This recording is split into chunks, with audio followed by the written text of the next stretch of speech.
이번 영상은 4가지로 구성해 보았습니다. 첫 번째, 아버지 영조 앞에서 자결을 결심한 화순옹주 이야기. 두 번째는 화순옹주가 자결할 수밖에 없는 배경. 세 번째는 왕실에 유일하게 연려문을 내리다. 네 번째는 화순옹주의 야사 및 부마 김한신 이야기입니다. 화순옹주는 십자수를 아주 잘 놓았는데 하루는 아버지 영조의 골룡포를 만들고 있었습니다. 거의 완성이 다 되어갈 때쯤 골룡포가 얼마나 잘 만들어졌는지 남편인 부마 김한신에게 입어보게 하였습니다. 풍을 이리저리 보고 있을 때 마침 지나가는 길이었던 사도세자가 그 광경을 보고 말았던 것입니다. 사도세자는 임금만이 입을 수 있는 골룡포를 입었다는 것만으로 격분하게 됩니다. 부마 김한신에게 영모죄에 해당한다며 오고 가는 말다툼 속에 옆에 있던 벼루를 들어 김한신의 머리를 내려치게 됩니다. 그 뒤로 시름시름 앓다가 그만 세상을 떠나고 맙니다. 영조는 하나뿐인 사위를 잃은 슬픔에 잠겨 있을 때 화순옹주가 남편인 부마 김한신을 따라 가겠노라고 식음을 전폐하였습니다. 이 소식을 접한 영조는 몇 차례에 걸쳐 음식을 먹고 기운 차리라고 권고하지만 화순옹주는 아랑곳하지 않고 굶기를 작정하였습니다. 이렇게 사도세자를 원망하며 곡기를 끊고 있을 때 7일째 되는 날이었습니다. 영조가 이 소식을 듣고 부랴부랴 미움을 끓여가지고 와서 하나 남은 딸까지 잃을까 싶어 염려되었습니다.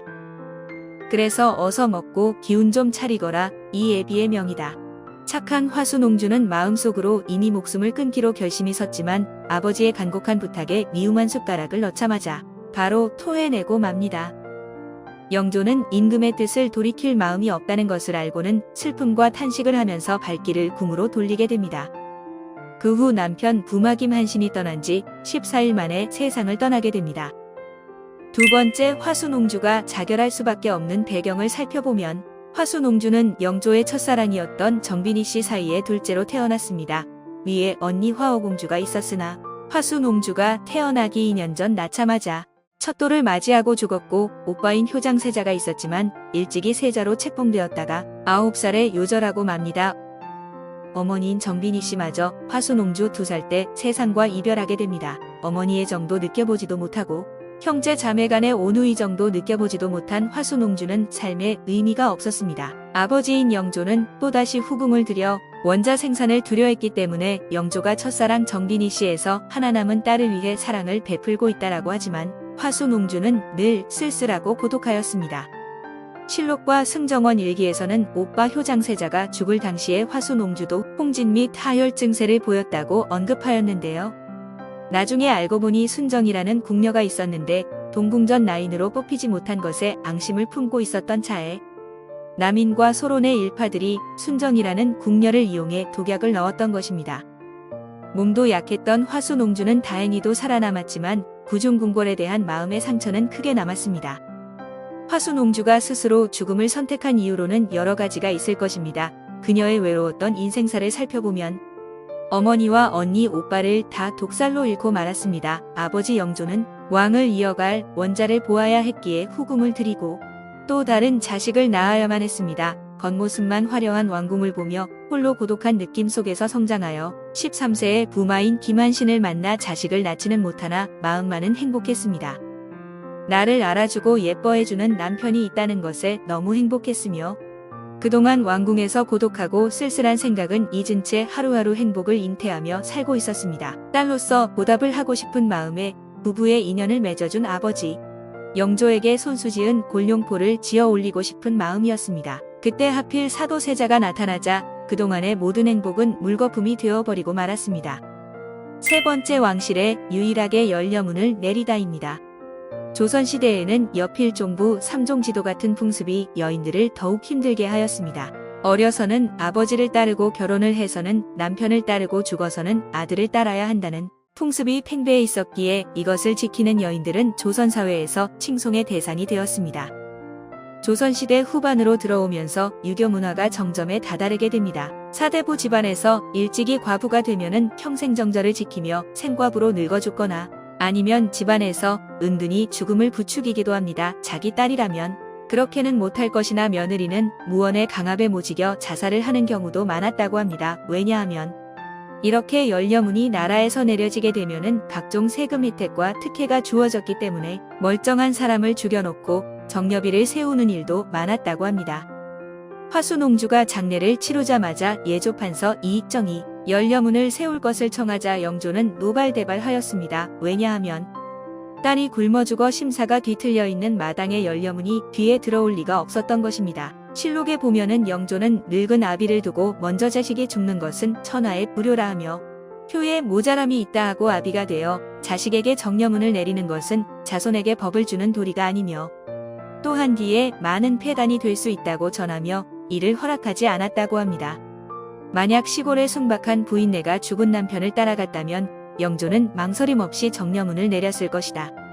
나아가 조선 팔도 여인의 갈 길을 몸소 보여준 만고의 연려였다고 칭송에 마지 않았을 것이며 이런 순교자와 같은 삶을 살았다면 유교 사회를 지탱하는 크나큰 버팀목이 되었을 것입니다. 영조도 임금이자 어느 한 자식의 아버지였던 것입니다.